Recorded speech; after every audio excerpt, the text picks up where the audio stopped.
Assalamualaikum warahmatullahi wabarakatuh.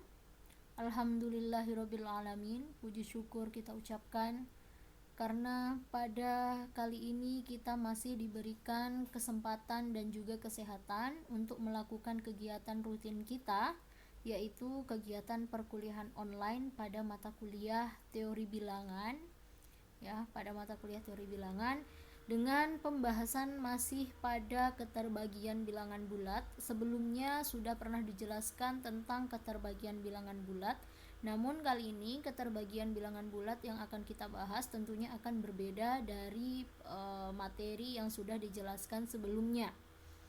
Baik, pada pertemuan sebelumnya, materi keterbagian bilangan bulat itu kita membahas teorema keterbagian dan juga algoritma keterbagian. Nah, untuk pertemuan kali ini, keterbagian bilangan bulat, kita akan membahas dua materi, yaitu FPB atau faktor persekutuan terbesar, dan juga KPK. KPK dan FPB tentunya tidak asing lagi bagi kalian, karena FPB maupun KPK sudah pernah dipelajari pada saat SD. Itu adalah matematika paling dasar, dimana pada saat SD kalau tidak salah itu diajarkan dengan cara menggunakan pohon faktor atau pemfaktoran. Nah, di sini sebelum kita lanjut lebih dalam tentang FPB dan KPK, kalian harus tahu dulu capaian pembelajaran kita pada hari ini, yakni mahasiswa mampu membuktikan teorema keterbagian dengan indikator, mampu menentukan FPB berdasarkan algoritma keterbagian. Kemudian yang kedua, mampu menentukan KPK berdasarkan teorema. Jadi kita menentukan FPB dan KPK bukan lagi seperti pada saat kita masih SD atau SMP dengan menggunakan pohon pemfaktoran, tapi kita akan menggunakan algoritma keterbagian dan beberapa teorema yang nanti akan diberikan. Baik, kita lanjut. Langsung masuk pada pembahasan yang pertama, faktor persekutuan terbesar. Di sini diberikan beberapa penjelasan dan contohnya. Silakan tolong disimak baik-baik ya.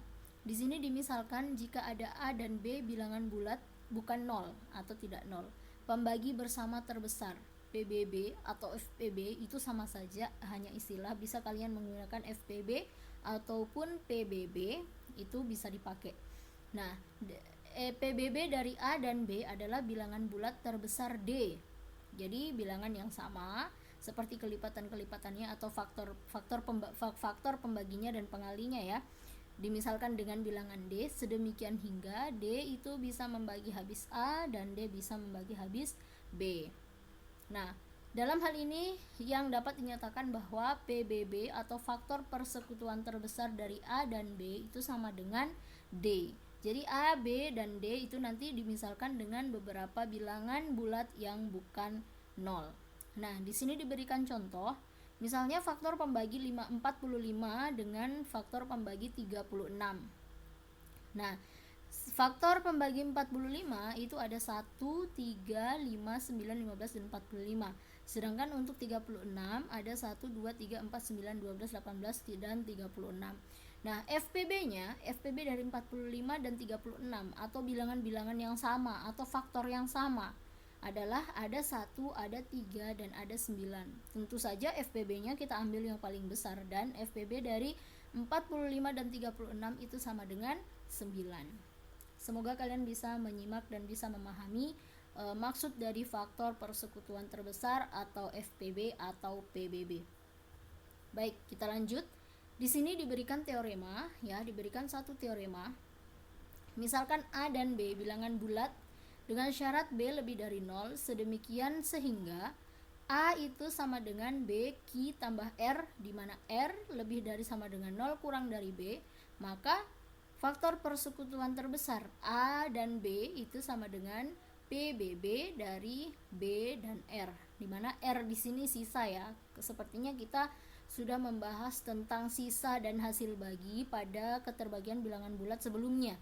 Kita sudah membahas tentang sisa bagi dan hasil bagi dan pembagi, dan diharapkan kalian masih bisa mengingatnya. Nah, di sini diberikan contoh A sama dengan 60, B sama dengan 18. Jadi 60 sesuai dengan teorema 60 sama dengan 18 sebagai B, Q sebagai 3. Q itu adalah hasil bagi 60 dan 60 dibagi 18 sama dengan 3. Tambah 6 di mana 6 itu adalah sisanya karena 60 dibagi 18 tidak bisa membagi habis. Tidak sama dengan 0 dan bersisa 6. Nah, jadi sama halnya ya 60 ya FPB 60 dari 18 itu sama saja dengan FPB dari 18 dan 6. Paham ya maksudnya? Nah, jadi FPB dari 60 18 itu sama dengan FPB dari 18 dan 6, sama dengan 6 untuk FPB keduanya. Nah, semoga kalian bisa memahami ini sesuai dengan teorema. Jadi FPB dari A dan B itu akan sama dengan FPB dari B dan R, sama dengan 6. Baik. Nah, di sini diberikan sebuah algoritma Euclid ya, atau algoritma Euclidean namanya ya. Dan sebelumnya sudah sempat juga dibahas sepertinya tentang teorema Euclid, dan di sini kita akan membahas algoritmanya Euclid. Nah, di sini dinyatakan bahwa jika A dan B bilangan bulat positif dan B lebih dari 0, maka dengan menerapkan algoritma pembagian berkali-kali diperoleh persamaan. Nah, jadi ini persamaannya nanti ya. B sama dengan A Q1 hasil bagi yang pertama ditambah R1 sisa pertama. Kemudian untuk mencari yang kedua lagi A sama dengan R1 ya, sisa pertama dikali Q1 ditambah dengan sisa yang kedua, dan seterusnya sampai RJ kali QJ tambah 1. Nah, di sini diberikan keterangan ya, faktor persekutuan terbesar FPB dari A dan B yaitu RJ. Jadi nanti hasilnya nanti akan diberikan contohnya.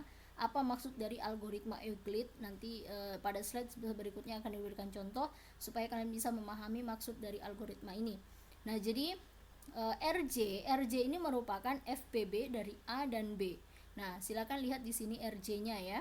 RJ-nya ya. Pada pembatas yang di sebelah kanan ini adalah pembatasnya, dan yang sebelah kiri ini adalah persamaannya. Sehingga RJ merupakan sisa tidak nol pada langkah ke J dalam proses pembagian di atas. Jadi RJ sisa yang bukan nol. Jadi FPB-nya tentu saja bukan nol, tidak boleh nol. Jadi sisa yang bukan nol. Baik. Nah, ini diberikan proses dari algoritma Euclid ya. Di sini disuruh menentukan FPB dari 80 dan 12 dengan menggunakan algoritma Euclid. Nah, jadi A-nya 12, B-nya 60. Dan dipenuhi syarat B lebih dari A, ya tentu karena B yang akan dibagi dengan A nanti. Jadi 80 dibagi 12 itu sama dengan 6, ya, 6 kali 12 bersisa 8. Nah, kemudian 12-nya kita bagi lagi. Ya, hasil pembaginya tadi kita bagi lagi. 12 kita bagi dengan sisanya 8.